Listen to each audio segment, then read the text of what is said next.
What's up, guys? Brett Okamoto from ESPN, joined by Bellator featherweight Aaron Pico, who takes on Jeremy Kennedy, who we thought we were going to see this fight earlier this year. We do get to see it on October 1st at Long Beach on a really nice main card, especially, man. You've got yourself, you got Yeah. Patricio Pitbull defending his title, you got your buddy AJ McKee on the card.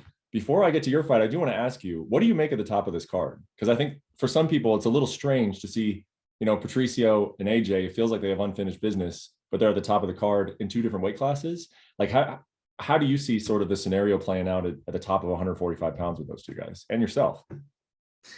Yeah, that's a good question. I feel like AJ is up at 155 right now. I think he feels comfortable there. It's training camp. It's probably not as grueling on the diet, and he's got the size.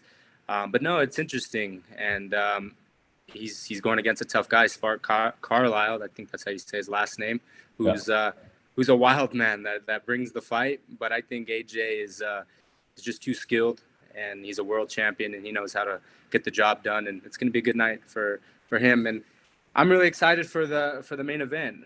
Adam Borics and Patricio Pitbull. It's a lot of people I think are kind of not counting out Adam, but Pitbull has been a dominant champion. But I think Adam is gonna pull off the upset.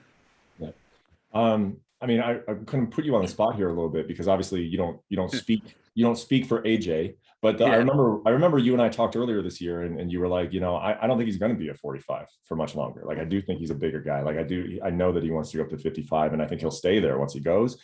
Do you kind of see this as like maybe the beginning of a new chapter where you pick up a big win here, kind of cement yourself as a viable title challenger, and then he maybe, yeah, I'm sure that you're confident that he beats Spike. I know Spike is a Yeah. talented guy, but I know AJ you have a lot of faith in. But this is kind of like the start of you at 145, him at 155, and it kind of eliminates that question of like, oh, are you guys going to fight? You guys going to fight? Like it's going to be eliminated after this one. Yeah, I mean, I can only speak on my behalf. I'm a solid 145 pounder. I obviously have to cut some weight, but I'm just perfect size. I think at 155 for him, I think his body, his frame, he can put on a little bit more muscle. I think it's going to work to his advantage. But as far as me, being at featherweight, I think it's the perfect weight class for me. And yeah, we'll just have to, stay focused on Jeremy Kennedy, but we have a great win. I think I'm in title talks, and if you're gonna ask me if I'm ready to fight for a title, absolutely. I feel physically and mentally ready to be a champion. Yeah, I was going to ask you that. I was going to ask you if at this moment, Jeremy Yeah. Kennedy is, of course, the job that needs to be done, but is the target now officially Patricio Pitbull? The target is whoever wins October 1st. Mhm. Personally, if I had a script and I could write a story, I'd want Adam Borics to win the title, Yeah, me win, and then me take the title from Adam Borics and revenge my loss. That's what I'm hoping for, and I'm rooting for Adam to win. yeah. Why do you want revenge over him, other than the obvious point that you lost to him? But Yeah. does that loss bug you? Is it something about like how that fight went, or is it just because it was as simple as it was just a loss, or is that one was that one tough to swallow for some reason? No, just simple as I want to get that loss back. I feel I'm a better fighter. I was dominating the fight for 2 rounds, and I was a rookie in the game. To be honest with you, had a lot more experience than me, and I just made a mistake.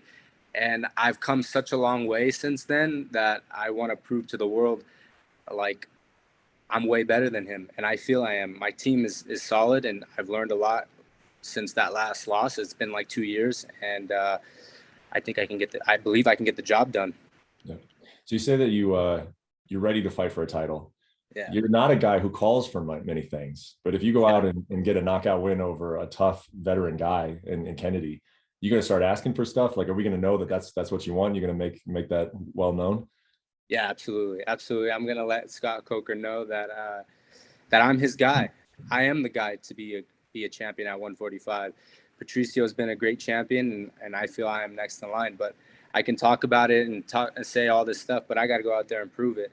And I keep telling everybody, I'm not. I don't want to be just a champion. I want to be a great champion. I want to defend my belt as many times as I possibly can, and stamp my name as one of the best fighters in the world. Mhm. What do you think is the significance of this fight? Not only in just proving that you're a title contender, but also just kind of like for your own development. Again, Kennedy, a guy who's we talked about this last time when you were supposed to fight him, a little bit of a step up, right? Like a guy who's been around, guy who's had a lot of experience in different organizations. Like, what do you think this fight does for your development? Well, when I look at Jeremy Kennedy and I look at the organizations that he's fought in and who he has fought, I mean, he's fought some tough guys and he's beaten some really good guys. He fought Alexander Volkanovski and obviously didn't get the win, but he was doing really well in the UFC. He went to PFL, had some great wins. Bellator, he's had a lot of good wins as well.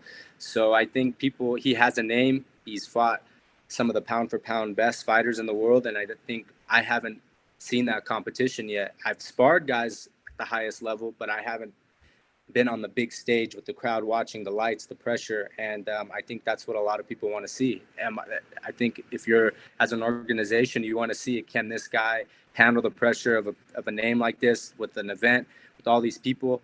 And my team and I are ready for it. And the most important thing for me is I'm mentally ready for it. Before, I was thrown into it and I wasn't there mentally because I just was a baby in the game. I didn't understand this game. And I still don't understand it to a degree, but I have a lot better knowledge than I did when I first started. And to see my progress from the time I had my debut to now, I'm really proud of where we've come. Mm-hmm. Do you think, I mean, I'm sure it's like it's a blend of all of these different things, but do you think maybe the biggest difference from when you're talking about being a baby until now is that skills? Is that like muscle memory? Is it confidence? Is it like focus? Like what do you think is the biggest difference? I think the biggest difference is just getting older. I mean, how I thought when I was 20 is not really how I think now. I think just everything, of course, skill, time in the gym, but just developing as a person. Little things happen in life and it just kind of calluses you and you start to see certain things and you kind of things that I cared about when I was 21 and things that I thought about before a fight. Oh, I have to do this or I have to be exciting. I just don't think about that stuff anymore. I was like, it's irrelevant. The most important thing is to control what I can control. And that's my training. And that's listening to the people that I've surrounded myself with and then going and doing my job. Before I was just, I have to do this. I have to do this. I have to maybe talk like this or do this or none of that matters at the end of the day. All it matters is winning. And I attest a lot of it to my coaches and Greg Jackson and Brandon Gibson and coaching me through it. And I asked them a lot of questions and I'm craving knowledge. Like I said, MMA is very difficult for me, Brett. It really is. It doesn't come easy. It really doesn't. And that's why I'm so obsessed with it because I don't think that I have it all figured out yet. And I've always said the day that I start to question my coaches or, I can do this, I can do that, is probably time for me to get out because I don't have it figured out. It's very difficult. And but that's what makes it exciting. And that's what wakes me up in the morning. Yeah. I think, we of course, like, focus on your mental development because you were just so young when you came in and how valuable the experience is. But physically, I mean, you're 25 years old. And I got to tell you, someone sent me a photo of you. Yesterday. Yeah. And dude, you look like you're coming into your own physically as well. I mean, I don't know if you know the photo that I'm referring to, but yeah, I know the photo. Yeah, your I know the skin photo. almost looks like unnatural, dude. Like it's like so veiny, like. What can you just talk about just what it takes to get into that type of shape, and then also just maybe some physical changes that you've had just turning 25? Yeah, I mean, it takes a lot of work. I mean, when I say it's expensive to look like that, I mean it takes time, it takes discipline, it takes everything. But I really owe it to my strength and conditioning coach, nutritionist, Sam Calavita. You've met him. And you know how precise he is with training, with recovery, with nutrition. I mean, everything is monitored. I eat very, very clean. I train like a madman and I get the proper rest. And yeah, it's expensive with the food and everything like that. Two, it's expensive with time. It takes a lot of discipline. I mean, it's not like, okay, I just got done with training, I'm going to go to Chili's and get a salad. No, everything is cooked. Everything is monitored. And, some days I feel a little bit hungry. I want to go. Sometimes I feel like I want to go to McDonald's and get a cheeseburger, but I stay focused and I know that come fight week, it's going to be a great I don't have to worry about my weight. I don't have to do anything like that. As long as I stay disciplined through the 2.5 months of training, everything is gonna go according to plan. But it's hard. It's really hard. I bet. Yeah. Just as a ballpark figure, you don't have to get too specific here if you don't want to, but you mentioned it's not inexpensive to look like that, you know. And I know that part of your development is putting together the best, like preparing, like your preparations are top notch. Yeah. How much are you investing in a training camp these days? Well, I spend thousands of dollars on training camp. I mean, I spend thousands of dollars on food and supplements, to be honest with you. So I can't give you like an exact number because, I mean, it all changes. I mean, it depends. It depends on where I'm at in my phase in my training camp. I mean, I could, they could be adding calories. That means more food, more groceries, and then. But yeah, I mean, it's very, very expensive. That's probably the biggest expense in training camp is my food. Yeah, it's crazy because, like I said, I just don't go to Chick-fil-A and say, well, I'm gonna get a chicken sandwich and then not eat the bread. I mean, everything grass-fed, grass-finished, everything organic, and it really does make a difference. It does, and I feel amazing right now. And knock on wood, I just got to stay focused and healthy, and go out there and do my job. Well, you look ready, man. I'm really excited for the fight. The last thing I'll ask you about, though, is the last time we talked, you literally said word for word, you're like, Jake Paul, if you're listening, put me on an undercard of your boxing card. Yeah. Was he listening? Have you had any contact with Jake Paul about getting on an undercard? No, I haven't had any contact, but I'm sure our paths will cross. I mean, like I said, I'm a fan of his. I like what he's doing. He's making money, and he's putting the boxing on the map. He's giving us MMA fighters, guys that fight him are making a lot of money. But I'm sure I'll get on an undercard. If I need to call Scott Coker and say, Scott, please put me on an undercard or whatever. But Brett, I've even said this. I know a lot of people are saying, well, they just, a lot of MMA fighters want to just jump right into the big fight. Mm-hmm. I love boxing so much, and I'm confident in my skills that if I need to go to Mexico and get 10 fights, I will fight for a couple $100. I will do that. I mean, I want to prove myself that I can step in the ring, and I've been saying it. I mean, if Oscar or Eddie Hearn or them want to see me spar one of their guys at 146 pounds, please pick up the phone and call me, because I'll do it. I've done it before. I mean, ask Freddie. We can meet at Wild Card and just show what I can do. And I know I can do it the right way. Where is it in your mind? Because it's a tough thing, right? It's like very hard to be a champion in one sport, let alone, try to be competitive in two. But you've been talking about this since the day you signed your Bellator contract, like whatever that was, 6 years ago now or something like that. I mean, this is a very serious thing that you want to do as box. Do you think it happens within a year? I mean, but things are going so well for you in MMA that you almost don't want to pull away from that. Like, how are you going to make that decision? Yeah, that's a really good question. I know it seems impossible to do both, but it's always impossible until somebody does it. One thing about me is I don't think I know it all. I know I can sit down with my closest, my coaches, my friends and family, and map this out. I know that it's going to be rigorous. It's going to take a lot of time, but I'm young, and I'm up for the challenge, and I'm passionate about it. And if you're passionate about something, you'll figure out a way. And I think we can do it. Yeah. Last question. You've been a Jake Paul believer. You told me that you liked him against Ben Askren, you liked him against Tyron Woodley. Do you like him against Anderson Silva? I do. I think he's going to beat Anderson Silva. And all respect to the legend, Anderson Silva. But here's what a lot of people don't realize, Brett, is that they think that Jake Paul just got off the couch and was a YouTuber and made all this money and then decided to become a boxer.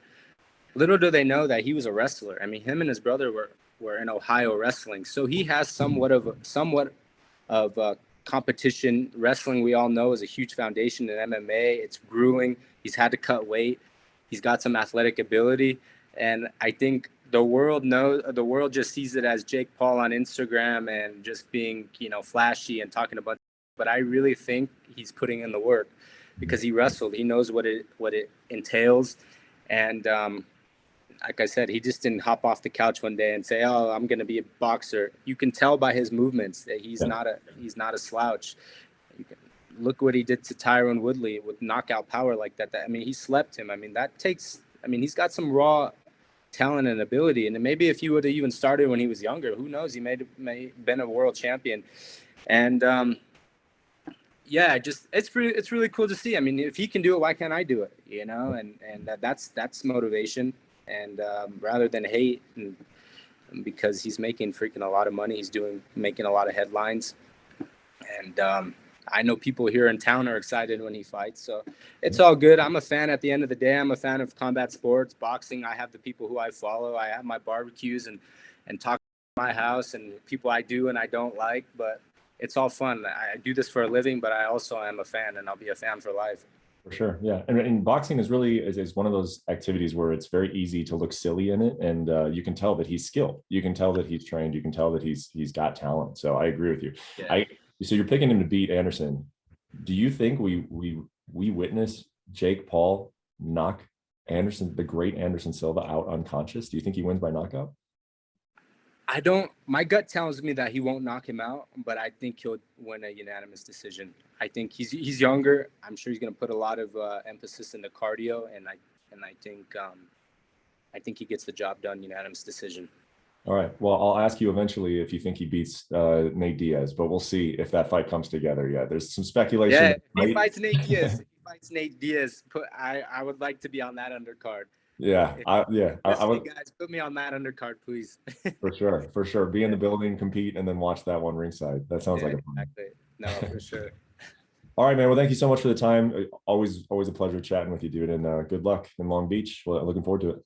All right, Brett. Well, always the pleasure's mine, and I look forward to the next one. See you soon.